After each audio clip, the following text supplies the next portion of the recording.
मालपोत र नापीमा हुने सेटिङ अब अन्त्य हुँदै साउनदेखि सबै सेवा नगरपालिकाबाटै दिने तयारी। सरकारले आगामी साउन 1 गतेदेखि नापी र मालपोतका सेवाहरू सिधै नगरपालिकाबाट उपलब्ध गराउने तयारी गरेको छ।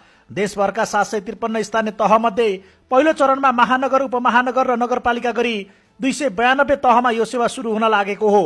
भूमि व्यवस्था, सहकारी तथा गरिबी निवारण मन्त्रालयका सहसचिव गणेश प्रसाद भट्टको नेतृत्वमा गठित अध्ययन समितिले यसको अन्तिम गृह कार्य गरिरहेको छ। समितिका अनुसार अब जग्गा कित्ता काट, अंशबन्डा, रोक्का र फुकुवा जस्ता दैनिक कामहरू नगरपालिकाबाटै हुनेछन्।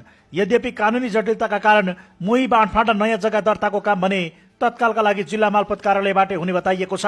समितिले वैशाख 9 सम्म प्रतिवेदन तयार पारी 15 गते भित्र प्रधानमन्त्री तथा मन्त्री परिषदको कार्यालयमा बुझाउने लक्ष्य राखेको छ। नापी र मालपोतको कामलाई स्थानीय तहमा लैजान कानूनमा कुनै बाधा नभए पनि थप व्यवस्थित गर्न एकीकृत कानून निर्माणको प्रस्ताव समेत गरिँदैछ। हाल डेटा डिजिटाइज गर्ने काम तीव्र पारिएको छ। यस कदमबाट सर्वसाधारणले झन्झटिलो प्रशासनिक प्रक्रियाबाट मुक्ति पाउने र स्थानीय तहबाटै सहजै सेवा प्राप्त गर्ने अपेक्षा गरिएको छ।